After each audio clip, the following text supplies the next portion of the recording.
Good morning everyone. This is Preeti from Department of Biotechnology, IPS Academy. Today I am going to explain you about the differential WBC count. So what is WBC? We all know that blood is comprised of two types of cell. One is white blood cells, other one is red blood cells. So in normal human beings, the range of these cells have to be in the optimum range. Like there is a range, एक range होती है जो minimum and maximum के बीच में होती है. So एक normal human being में whether it is related with the count of WBC or count of RBC, it has to be in the range. तो जिसको हम बोलते हैं normal range. अगर minimum नंबर से नीचे एंड मैक्सिमम नंबर से ऊपर किसी भी सेल के नंबर जाते हैं, then it indicates that our body is having certain type of disorders. So यहाँ पर हम लोग ब्लड के WBC, जिनको हम वाइट ब्लड सेल्स के फॉर्म में जानते हैं, उसकी काउंटिंग के बारे में समझने जा रहे हैं. And I am going to explain about the principle and the theoretical portion related with the white blood cell count. White blood cells, as we know, are related with the immune system. White blood cells is the defense house of your body. So white blood cells की भी normal range होना बहुत ज़रूरी है. For example, if some person is having some infection or certain inflammatory disorder or any hematological disorder, वहाँ पर ये WBC के काउंट में वेरिएशन आपको देखने को मिलेगा. या तो वो उसकी मैक्सिमम रेंज के ऊपर होगा या उसकी मिनिमम रेंज के नीचे होगा. तो अगर हमें कोई भी इन्फेक्शन होता है, कोई भी बीमारी होती है, या जब भी हम ईजी फील नहीं करते हैं, we suspect that we are suffering from any kind of biological disorder, तो हम डॉक्टर के पास जाते हैं and he prescribes this test. So this WBC is of great importance in clinical field.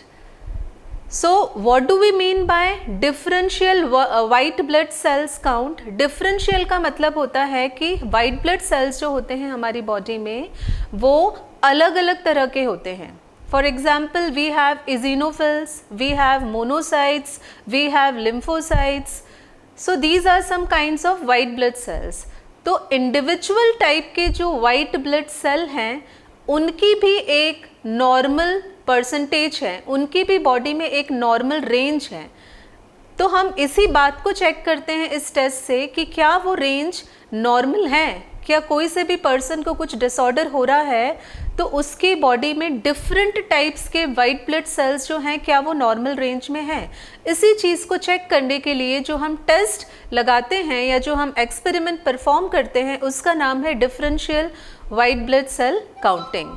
तो बेसिकली ये जो डिफरेंशियल काउंटिंग है वो हर एक टाइप के वाइट ब्लड सेल की परसेंटेज को जानने के लिए की जाती है आपके ब्लड में.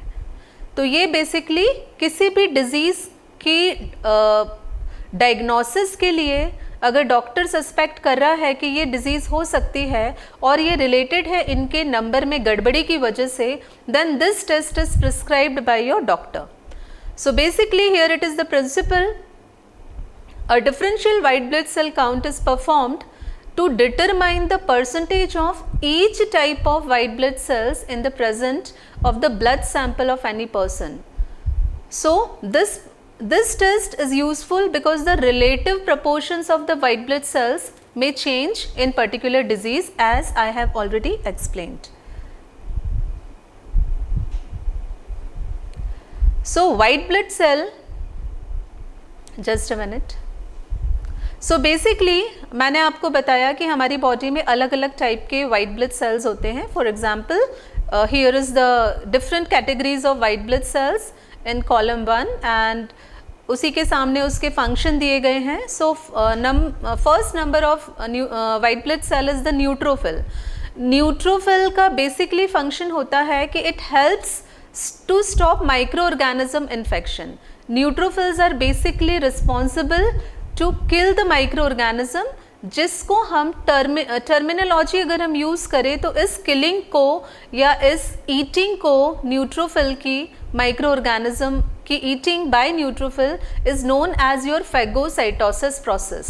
सो these neutrophils have the greatest percentage of all types of white blood cells present in your blood.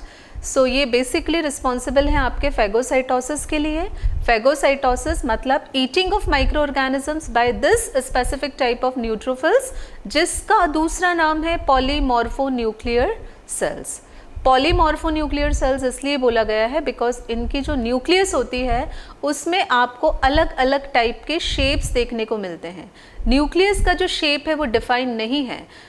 The word indicates polymorphism या polymorphic cells, polymorphonuclear cells. The poly means बहुत सारे and morpho is related with the structure. So neutrophils are also known as polymorphonucleic cells.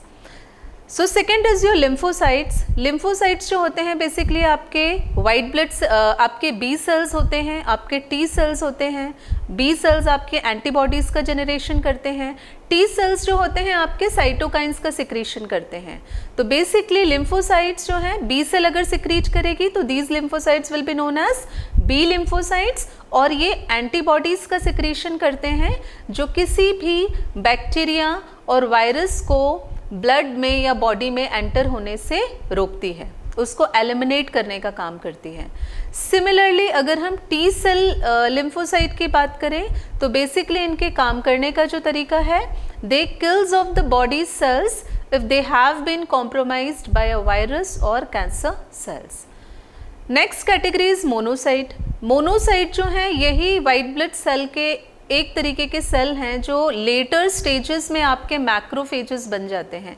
Macrophages का भी काम होता है phagocytosis process करना. They are also responsible for the phagocytosis process, जिसको हम आम भाषा में eating microorganisms and getting rid of dead cells बोलते हैं, while increasing immune systems strength.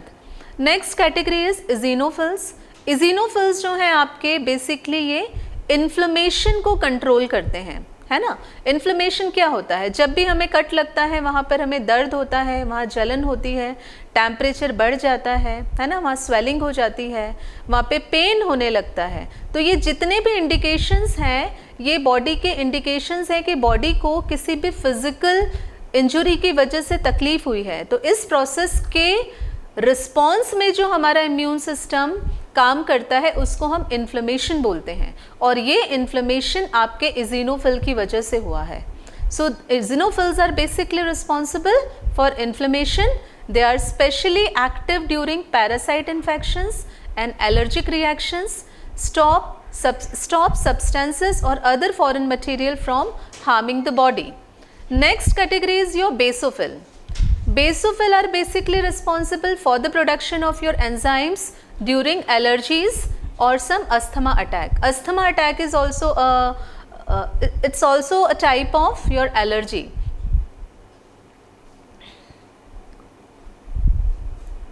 So basically white blood cell differential count determines the number of each type of white blood cell present in the blood.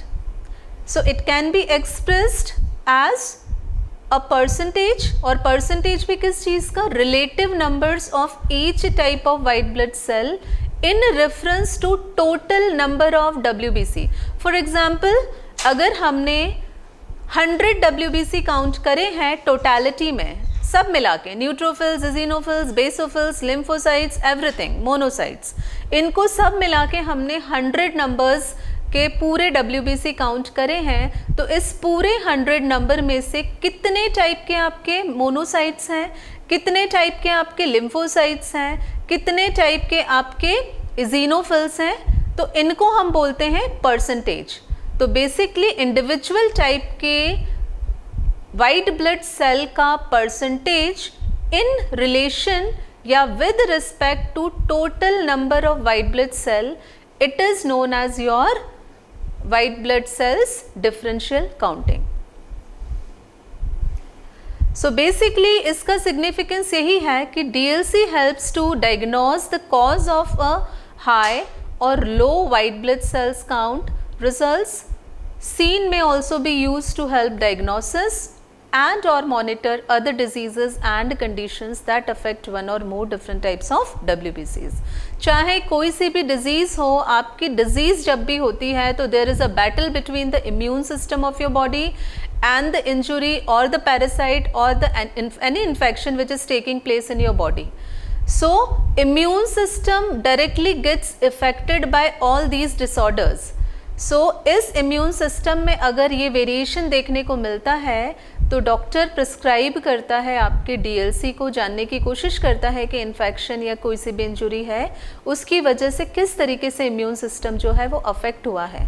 और जब एक बार immune system affect हो गया, you know, white blood cells are the soldiers of your immune system. अगर इनके numbers कम हुए तो your body is going to lose the battle between infections and your immune system. Now this is the normal range. So differential count की अगर हम यहाँ पे normal range देखें, जिसको हम शॉर्ट में DLC बोल रहे हैं, तो न्यूट्रोफिल्स आपके 3000 से लेकर 6000 होने चाहिए और इनके जो परसेंटेज होते हैं 50 to 70% होने चाहिए. अभी मैंने आपको बताया कि अगर हम 1000 या 10,000 WBC की काउंटिंग करेंगे टोटलिटी में, तो उसमें से आपको जो ज़्यादा नंबर देखने को मिलेंगे वो आपके पॉलीमॉर्फोन्यूक्लियर सेल्स, जिनको हम नॉर्मल भाषा में न्यूट्रोफिल्स बोलते हैं, ये देखने को मिलेंगे. As you can see here कि इनके जो परसेंटेज है इट इज़ बिटवीन 50 to 70%. ये एक नॉर्मल रेंज है. नॉर्मल या हेल्दी स्टेट में ये रेंज आपको देखने को मिलनी चाहिए. ऐसा इंसान जिसमें किसी तरीके की कोई बीमारी या फिजिकल ट्रॉमा या कुछ भी नहीं है, तो उसमें उसकी बॉडी में आपको ये रेंज 50 to 70% देखने को मिलेगी. सिमिलरली आपकी जो इजिनोफिल्स हैं उसकी आपको 150 to 300, इसका 1 to 4% देखने को मिलेगा. आपका जो बेसोफिल है आपको 0.1 to 100 या 0.4% देखने को मिलेगा. So these are the structures which are related with every kind of your white blood cell present in your blood. So हम इस टेस्ट में सबसे पहले हमें ये पता होना चाहिए, स्लाइड प्रिपरेशन एक अलग चीज़ है. स्लाइड प्रिपरेशन करने के बाद में हम जब माइक्रोस्कोपिक एग्जामिनेशन करेंगे तो सबसे पहले हमें ये क्लियर होना चाहिए कि अगर हम लिम्फोसाइट्स को देखना चाह रहे हैं तो उसकी क्या कैरेक्टरिस्टिक्स हैं. यहाँ पे आपको स्ट्रक्चर्स दिख रहे हैं. जैसे हम अगर लिम्फोसाइट की बात करें तो हम कैसे पहचानेंगे, क्योंकि there are different type of lymphocytes present in your blood. तो जब भी हम WBC की डिफरेंशियल काउंटिंग करते हैं तो हमें पता होना चाहिए कि लिम्फोसाइट्स कैसे दिखते हैं. मोनोसाइट्स जब हम माइक्रोस्कोपिकली एग्जामिन करेंगे तो वो हमें कैसे दिखेंगे. इजिनोफिल्स की क्या कैरेक्टरिस्टिक्स हैं, बेसोफिल की क्या कैरेक्टरिस्टिक्स हैं, न्यूट्रोफिल्स की क्या कैरेक्टरिस्टिक्स हैं. So here we can see कि लिम्फोसाइट की जो न्यूक्लियस है it is very very circular in shape. It's like the moon, है ना, चंदा मामा जैसे पूरी गोल आपको जो न्यूक्लियस दिख रही है वो आपको किसी और टाइप के सेल में देखने को नहीं मिलेगी, वो आपको केवल लिम्फोसाइट में देखने को मिलेगी. न्यूक्लियर मेम्ब्रेन एंड जो सेल मेम्ब्रेन है दोनों के बीच का जो डिफरेंस है वो बहुत कम होता है in case of lymphocytes. And इसकी खासियत होती है कि जो लिम्फोसाइट होगी आपकी कैसे होगी, आपको पर्पलिश इन कलर देखने को मिलेगी against a light blue background. ठीक है. सो ये जो कलर हुआ है, कलर का रीज़न है कि हम जब भी डिफरेंशियल ल्यूकोसाइट काउंटिंग करते हैं तो हम स्लाइड प्रिपेयर करने के बाद में या स्लाइड प्रिपेयर करते वक्त उसमें हम स्टेन्स डालते हैं, और ये स्टेन्स की वजह से ये जो आपके न्यूक्लियस हैं और सेल के जितने भी इंटरनल स्ट्रक्चर्स हैं वो कलर रिटेन करते हैं on the basis of charges. तो इसी वजह से आपको लिम्फोसाइट की जो न्यूक्लियस है वो पर्पलिश दिख रही है, बाकी का जो साइटोप्लाज्म है वो आपको ब्लूइश कलर देखने को मिल रहा है. तो जब भी आप स्लाइड देखेंगे तो आपको जो बड़ा सा एक सेल मिलेगा जिसकी न्यूक्लियस काफ़ी सर्कुलर इन शेप है वो आपको इस तरीके से देखने को मिलेगा. तो बिल्कुल circular nucleus indicates it is a lymphocyte. Second number पे अगर हम देखें मोनोसाइट, मोनोसाइट जो आगे चलकर मैक्रोफेज का काम करेगा, जो फैगोसाइटोसिस प्रोसेस में काम करने वाला है, तो इसकी सबसे बड़ी खासियत है कि ये आपको सारे टाइप के सेल्स की तुलना में इसका जो स्ट्रक्चर है it is the biggest one, सबसे बड़ा स्ट्रक्चर आपको मोनोसाइट का देखने को मिलेगा। इसकी जो न्यूक्लियस है it is not very very circular in shape, ये थोड़ी सी ऑब्लोंगेटेड है, थोड़ी सी आप एक सर्कल को अगर आप पोल से थोड़ा सा स्ट्रेच कर देंगे तो दैट मेक्स एन ऑब्लोंगेटेड स्ट्रक्चर। तो ये जो है आपके मोनोसाइट का स्ट्रक्चर है। अगर आपको इस तरीके का कोई सा सेल दिखेगा that means this is monocyte. Now आप देख रहे होंगे कि मोनोसाइट का अगर आप साइटोप्लाज्म लें और अगर आप इसका लिम्फोसाइट का साइटोप्लाज्म लें तो इसमें आपको कुछ भी ऐसे डॉटेड स्ट्रक्चर्स या ग्रेन्यूल्स नहीं दिख रहे हैं आपको। एंड सिमिलरली अगर आप इजिनोफिल्स, बेसोफिल्स एंड न्यूट्रोफिल्स की बात करें तो इसके साइटोप्लाज्म में आपको डॉटेड स्ट्रक्चर दिख रहे हैं, आपको ग्रेन्यूल्स दिख रहे हैं। इसीलिए हम बोलते हैं कि जो लिम्फोसाइट्स एंड मोनोसाइट्स हैं they belong to a granulocytic category, या ये वाले सेल को हम ए ग्रेनुलोसाइट्स बोलते हैं, ऐसे सेल्स जिनकी साइटोप्लाज्म में आपको ग्रेन्यूल्स देखने को नहीं मिलेंगे। These granules are basically biological active substances जो इसमें नहीं दिख रहे हैं। So these cells belong to a granulocytic cells category, while your eosinophil, basophil and neutrophil they belongs to granulocytic category। ये granulocytes हैं, इनके साइटोप्लाज्म में हमें biological active substances जिनको हम granules बोल रहे हैं वो देखने को मिल रहे हैं। So if we come to the nucleus of eosinophil, eosinophil का अगर आप न्यूक्लियस देखें तो आपको ये बीन शेप दिखेंगे। बीन्स, हमें बीन्स के शेप पता है, like simple bean is your rajma, right? ये दिख रहा है राजमा के शेप जैसा। So these nucleus have bean shaped structure. तो जब भी आपको ऐसे बीन शेप स्ट्रक्चर दिखे, लाइक योर किडनी का भी अगर आप स्ट्रक्चर देखें तो it resembles to the nuclear structure of your eosinophils। So these are some of the peculiar characteristic of each type of white blood cells। जब भी हम स्टेनिंग करेंगे, जब भी हम इनकी डिफरेंशियल काउंटिंग करेंगे और स्लाइड प्रिपेयर करके माइक्रोस्कोप में देखेंगे तो हमें ये बहुत श्योर होना चाहिए कि हमें देखना क्या है, हमें पहचानना कैसे है। तो eosinophil की ये न्यूक्लियस, दो चीज़ें हम देखेंगे। सबसे पहले इसका कलर कैसा है, ऑरेंज आपको दिखेगा, राइट? दूसरी चीज़ हम देखेंगे वेदर इट इज़ ग्रेनुलोसाइट और ए ग्रेनुलोसाइट, तो ये देखिए यहाँ पे ग्रेन्यूल्स दिख रहे हैं। तीसरी चीज़ हम देखेंगे कि न्यूक्लियस का स्ट्रक्चर कैसा है, तो यहाँ पे the nucleus is having bean shaped structure. तो कोई सा ऑरेंजिश कलर का सेल जिसकी न्यूक्लियस बीन शेप्ड है, जिसमें ग्रेन्यूल्स मिल रहे हैं, it indicates that these type of cells are none other than your eosinophils। Next category is your basophil. Basophil जो है अगेन ग्रेनुलोसाइट है, ये इसके साइटोप्लाज्म में आपको ग्रेन्यूल्स देखने को मिलेंगे। एंड इसकी जो न्यूक्लियस है it is like a goggle, a spat, है ना, जो गांधी जी का चश्मा है उसके जैसा आपको स्ट्रक्चर देखने को मिलेगा। 2 lobes are joint by a bridge between them. So ये जो आपको एक ऐनक जैसा जो आपको न्यूक्लियस का शेप देखने को मिल रहा है, this is the peculiar characteristic of your basophil, right? तो ये आपको पर्पलिश कलर का देखने को मिलेगा इसका nucleus against a light background having granules, right? Next category is your neutrophil. Neutrophil में अगर आप बात करें तो इसका मैंने शुरू में भी आपको बताया कि पॉलीमॉर्फो न्यूक्लियर सेल्स की कैटेगरी में हम इसको रखते हैं। दैट मीन्स कि इसकी जो न्यूक्लियस है वो अलग अलग शेप में आपको देखने को मिलेगी। जैसे इसके पहले जो 4 सेल्स हमने डिस्कस करे हैं वाइट ब्लड सेल के, उसमें आपको न्यूक्लियस की एक स्पेशलिटी है in regard to the structure, एक स्पेशल टाइप की न्यूक्लियस है। लेकिन अगर हम न्यूट्रोफिल की बात करें तो इसकी न्यूक्लियस जो है आपको पॉलीमॉर्फिज्म शो करती है, अलग अलग स्ट्रक्चर्स की मिलती है हर एक सेल में। तो इसीलिए अगर आपको इस तरीके के सेल देखने को मिले जिनकी न्यूक्लियस पेंटालोब्ड है, 3 लोब्ड है, एक अमीबा के शेप जैसा स्ट्रक्चर चेंज करती रहती है, then it is your neutrophil.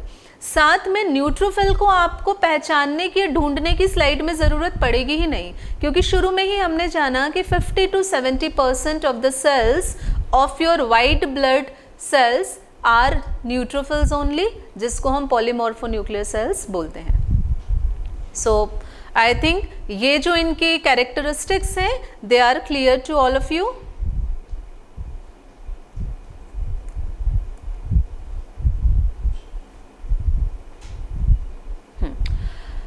Now इसके पहले जितना भी समझाया it was related to the significance. White blood cell हम क्यों काउंट करते हैं, उसकी थ्योरी क्या है, उसका सिग्निफिकेंस क्या है, राइट. अब सिग्निफिकेंस में एक चीज़ और मैं बताना भूल गई आपको कि जब भी हम इसमें इसकी स्टेनिंग करते हैं हम बेसिकली स्टेन्स यूज़ करते हैं. तो स्टेन्स जो होते हैं जैसे यहाँ मटेरियल्स एंड इंस्ट्रूमेंट्स में आपको मेंशन है. चलिए वन बाय वन ले लेते हैं. सबसे पहले हमारे पास में डीएलसी या डिफरेंशियल ल्यूकोसाइट काउंट करने के लिए एक सैंपल होना चाहिए. सैंपल क्या होगा आपका, ब्लड होगा, क्योंकि ब्लड में ही आपके आरबीसीज एज वेल एज आपके डब्ल्यूबीसीज प्रेजेंट होते हैं. तो सबसे पहले you should have a sample, blood sample. यहाँ पे हमने EDTA लिखा हुआ है. EDTA का मतलब होता है it's a type of anticoagulant. आपने आज ब्लड निकाला किसी पर्सन में से, किसी पेशेंट में से, आपको आज टाइम नहीं मिल पाया डीएलसी करने का, तो कल तक तो कोगुलेशन हो जाएगा उसका, राइट. तो उसी कोगुलेशन को रोकने के लिए हम EDTA यूज़ करते हैं. तो सबसे पहले हमारे पास वाइट ब्लड सेल की काउंटिंग करने के लिए, डिफरेंशियल काउंटिंग करने के लिए सबसे पहले you should have a sample. Sample के अलावा हमारे पास नॉर्मल या सिंपल टाइप की ग्लास स्लाइड्स होनी चाहिए, माइक्रोस्कोप होना चाहिए, 70% अल्कोहल होना चाहिए, लैंसेट होना चाहिए या प्रिकिंग निडल होनी चाहिए. लैंसेट क्या होता है, आप जब भी ब्लड टेस्ट कराते हैं तो एक निडल से या एक पेन जैसा स्ट्रक्चर होता है ना, उससे आप क्या करते हैं, प्रिक करते हैं अपनी उंगली को. तो that is known as your lancet. दूसरा जो है आपका लैशमैन स्टेन है. लैशमैन स्टेन क्या है, अभी मैं आपको बता रही थी, जब भी हम स्लाइड प्रिपेयर करते हैं उसमें स्टेनिंग करने की ज़रूरत पड़ती है. कैसे, हमने अभी पिछली स्लाइड में जो स्ट्रक्चर देखे, कुछ ब्लू थे, कुछ ऑरेंज थे, है ना. तो it was due to the presence of this stain. तो यहाँ पे जो हम स्टेन यूज़ करेंगे that is your Leishman stain. और Leishman stain is the mixture of your acidic as well as your basic dye. किस तरीके के चार्जेस इनमें प्रेजेंट होते हैं, चार्जेस मतलब पॉजिटिव या नेगेटिव चार्ज. जैसे हम जानते हैं कि डीएनए के ऊपर फॉस्फेट की वजह से चार्जेस होते हैं, है ना. NH3 के अपने चार्जेस होते हैं पॉजिटिव, कार्बोक्सिलिक ग्रुप के नेगेटिव चार्जेस होते हैं. तो ये सारी जो चीज़ें होती हैं हमारी बॉडी में भी कंपोनेंट के फॉर्म में प्रेजेंट होती हैं. तो उसी तरीके से इनको, इन बॉडी के या सेल के स्ट्रक्चर्स को पहचानने के लिए अगर हम डाई भेज रहे हैं तो इनका जो चार्ज है वो कैसा होना चाहिए, अपोजिट है. अगर हम सेल के पॉजिटिव कंपोनेंट को देखना चाहते हैं तो हम कैसे वाला स्टेन यूज़ करेंगे, जिसके पास नेगेटिव चार्ज होगा, तभी तो पॉजिटिव नेगेटिव अट्रैक्ट होके जो डाई है वो सेलुलर कंपोनेंट उसको रिटेन करेंगे. तो यहाँ पे लैशमैन स्टेन है. Leishman stain is a mixture of your basic dye as well as your acidic dye. Acidic dye के फॉर्म में यहाँ पे इओसिन है एंड बेसिक डाई के फॉर्म में यहाँ पे मिथिलीन ब्लू है.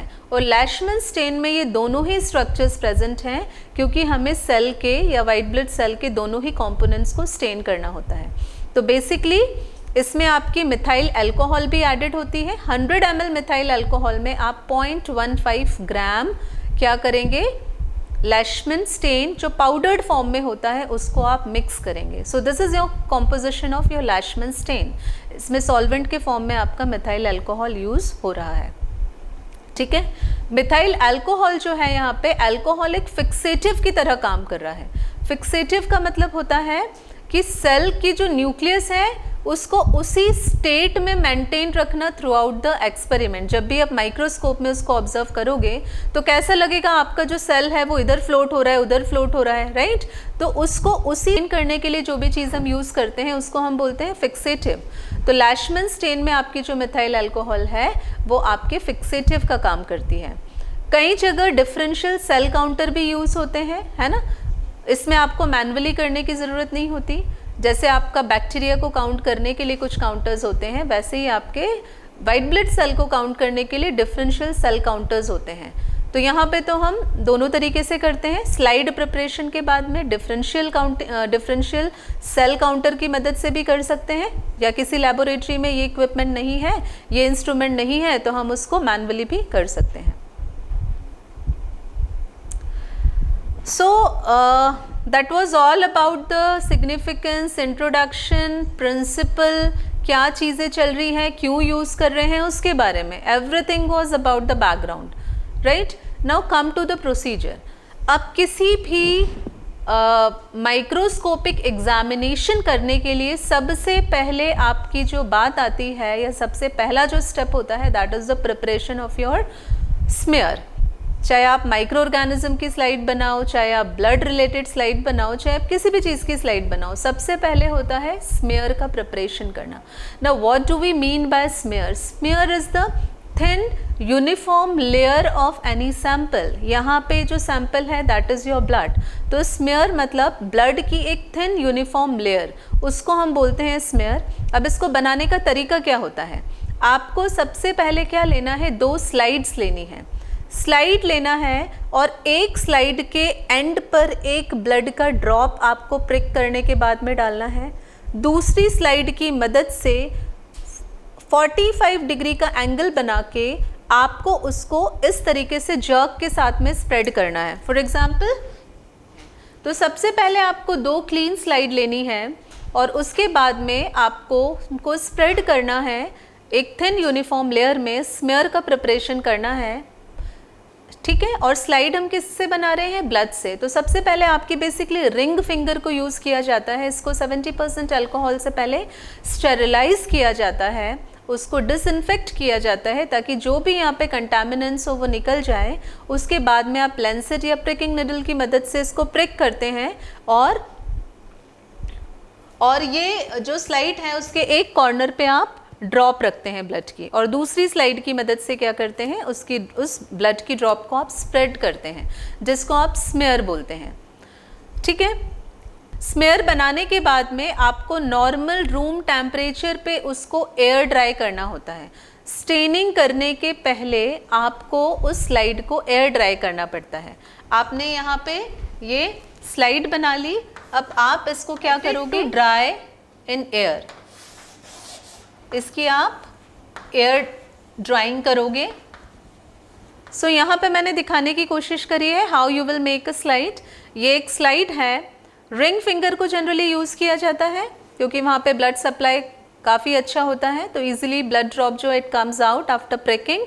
तो आप लेंसेट या प्रिकिंग निडल की मदद से 70% अल्कोहल से अपनी फिंगर को वाइप ऑफ करोगे, प्रिक करोगे और जो ब्लड है वो स्लाइड के एक एंड के ऊपर प्लेस करोगे.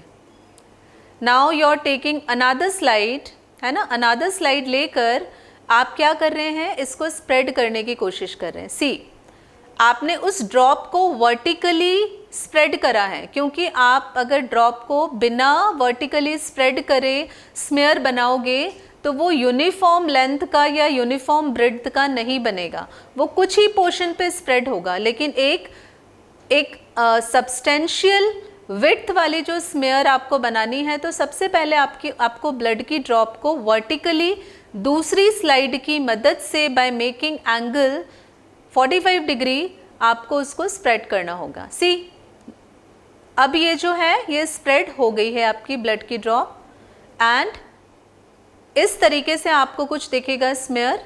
अभी ये एयर ड्राई नहीं है, है ना. एयर ड्राई करते हैं तो वो थोड़ा सा उसका कलर फेड हो जाता है. अब आप जब एयर ड्राई कर लेंगे then with the help of Leishman stain plus equal quantity of your normal saline और डिस्टिल वाटर आप इसको पूरा कवर करेंगे.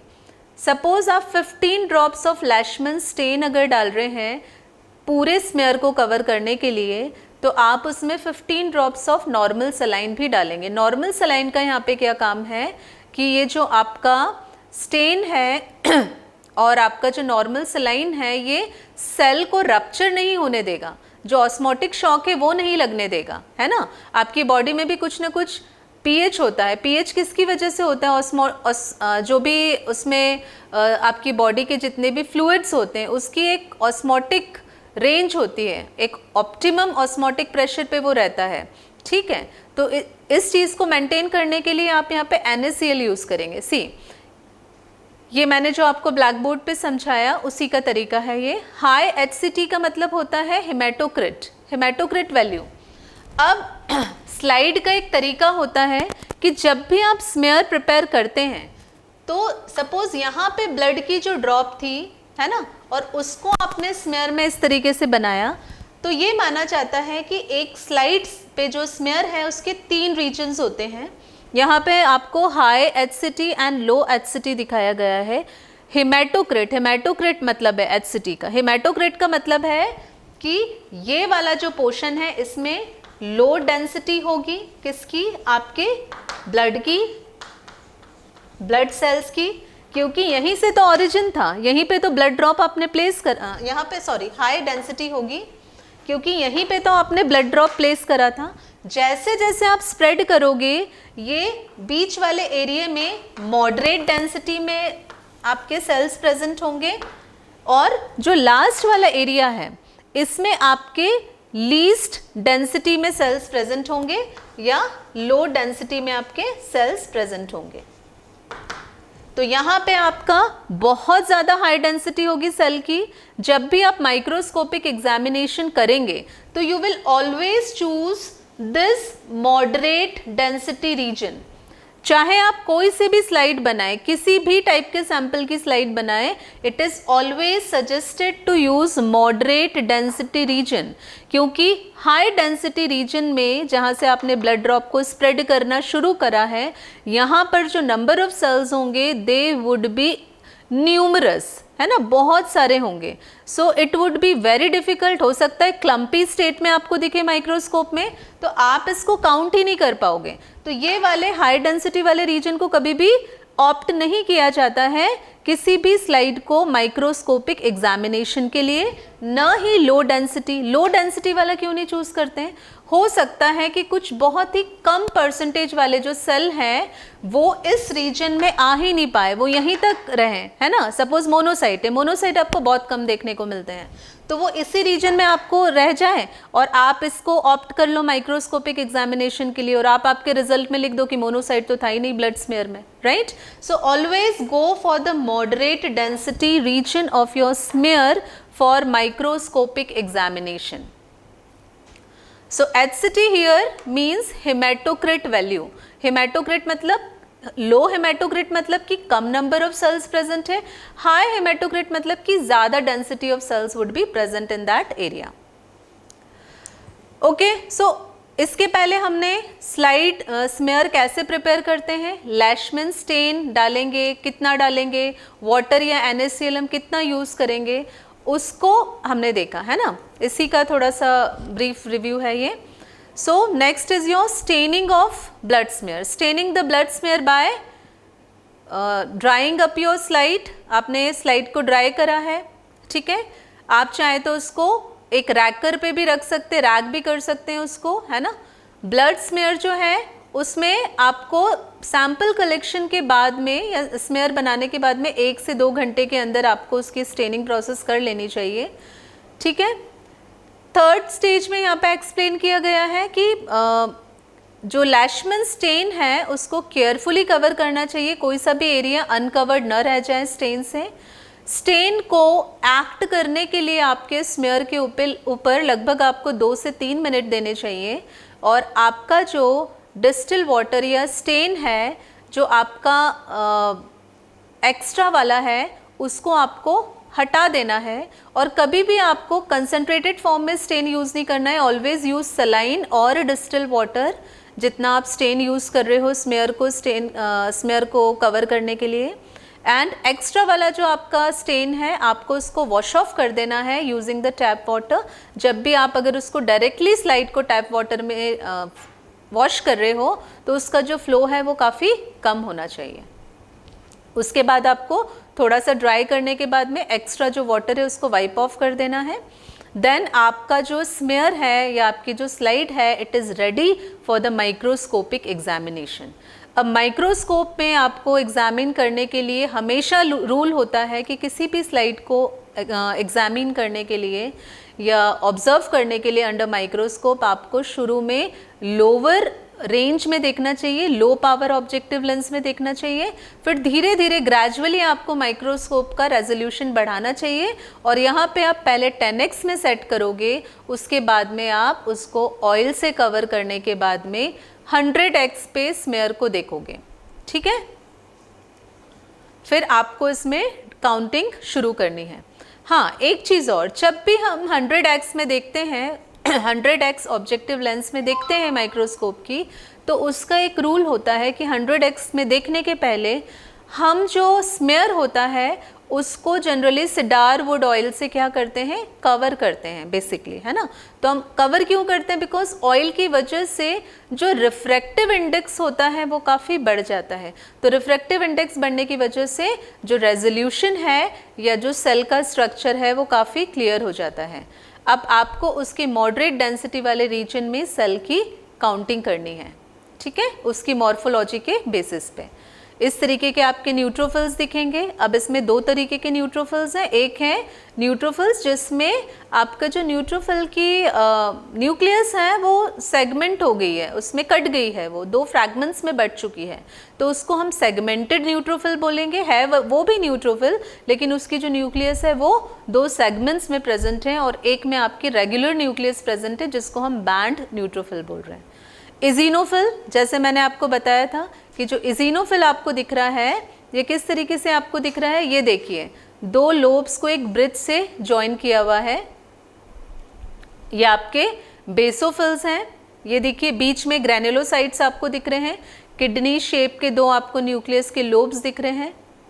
यहाँ पे मोनोसाइट सबसे बड़ा है, आप देखिए बाकी जितने भी आपको दिख रहे हैं दे आर द न्यूट्रोफिल्स, और बीच में एक अकेला मोनोसाइट काफ़ी बड़ा दिख रहा है। And these are the lymphocytes. एक ही लिम्फोसाइट इसमें दिख रहा है जिसकी जो न्यूक्लियस है काफ़ी आपको सर्कुलर इन शेप दिख रही है, दैट इज योर लिम्फोसाइट, ठीक है। सो लास्ट में आप काउंट करने के बाद में आप एक चार्ट भी बना सकते हैं। चार्ट में आप किसी भी सेल के इनिशियल्स लिख सकते हैं। फॉर एग्जांपल आपने चार्ट में 5 कॉलम्स बनाए, है ना, उसमें आपने लिखा एक में E, एक में N, एक में M, एक में L, इस तरीके से आपने इनके इनिशियल्स लिख दिए। अब आप उसके रिस्पेक्टिव कॉलम में जब जब आपको जो जो सेल दिख रहा है आप उसमें एक लाइन बनाते जाइए। फिर उस चार्ट में जब आपकी काउंटिंग कंप्लीट हो जाती है तो इंडिविजुअल चार्ट की जो काउंटिंग है हर एक सेल की वो आप लिख लीजिए, और फिर सारे सेल्स को काउंट करने के बाद में इंडिविजुअल परसेंटेज आप निकाल सकते हैं। So this was all about the calculation. Thank you. Good afternoon everyone.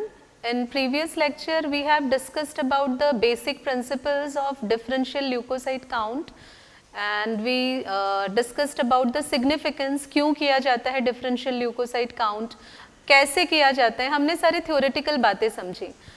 Right now I am going to give you a demonstration for differential leukocyte count, किस तरीके से इसे perform किया जाता है। तो सबसे पहले इस टेस्ट को परफॉर्म करने के लिए we should have simple slides. So this is a simple slide. इसके ऊपर हम ब्लड स्मेयर बनाएंगे। ब्लड स्मेयर बनाने के लिए first we should have blood.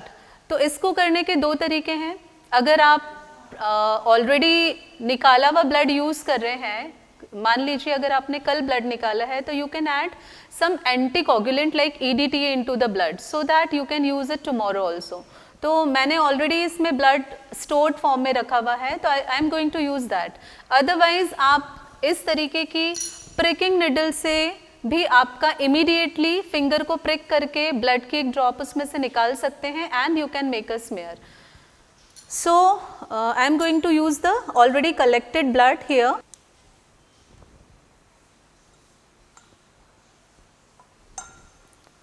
So this is a drop of blood. यहाँ पे हम इसको प्लेस करेंगे।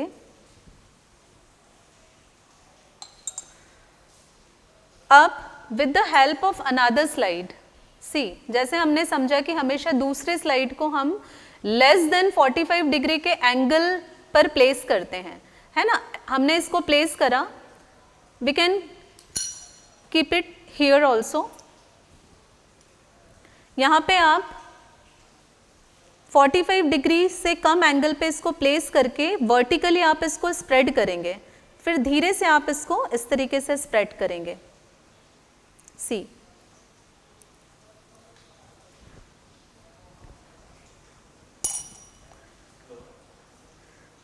So this is your smear.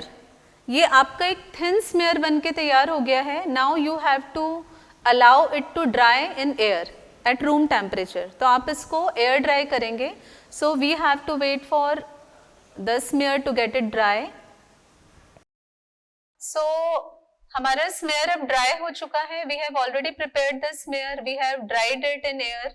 Now it's time to stain the smear. So here we are going to use the Lashman stain, which I have already explained you. This is blue in color and it is a mixture of two types of stains, acetic as well as basic stain. So with the help of a dropper,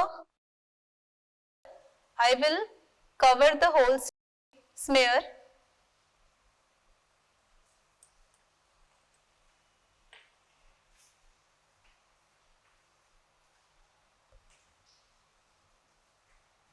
And we have to add equal quantity of NaCl over it. NaCl prevents the cells to get rupture from the osmotic shocks.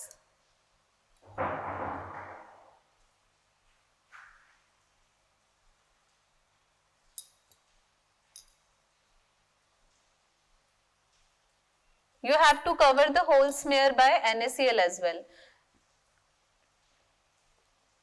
We have to use equal quantity of NaCl as well as Lashman stain. And then we will wait for the stain to get react with the WBCs. So we have given enough time to stain to get retained into the cells. And with the help of distilled water, we are going to wash the extra stain.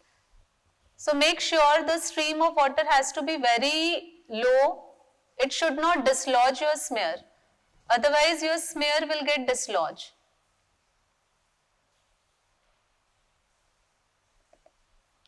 With the help of tissue paper or cotton, you have to wipe off the extra water.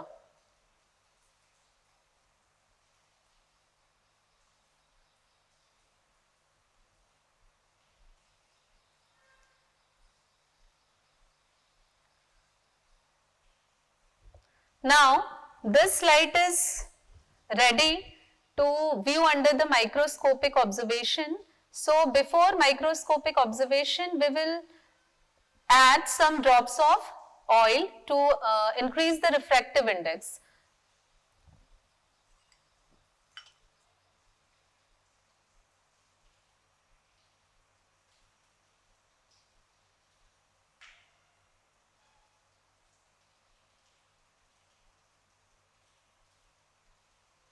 I am adding drop of oil in the middle zone of the slide, because I have already explained that the middle zone of the slide has moderate density of white blood cells. So it would be in the countable range. So now we are going to observe the slide under microscope. So here we will observe the slide under microscope. So we have to keep the slide on the stage of microscope like this, and we are going to use the oil immersion lens because we have added a drop of oil onto the smear, and oil is going to increase the refractive index of the smear.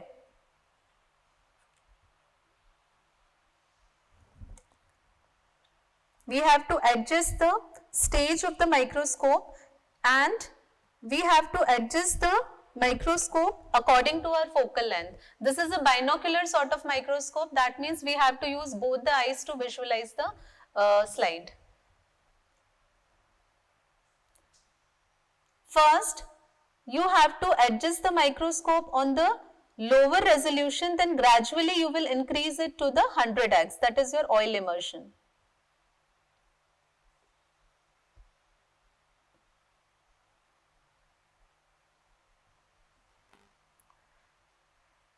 Be sure that your oil immersion lens should touch the surface of your oil. That is why it is known as oil immersion lens. It should not be away from the smear. So that lens has to immerse onto the drop of your oil which you have covered the smear.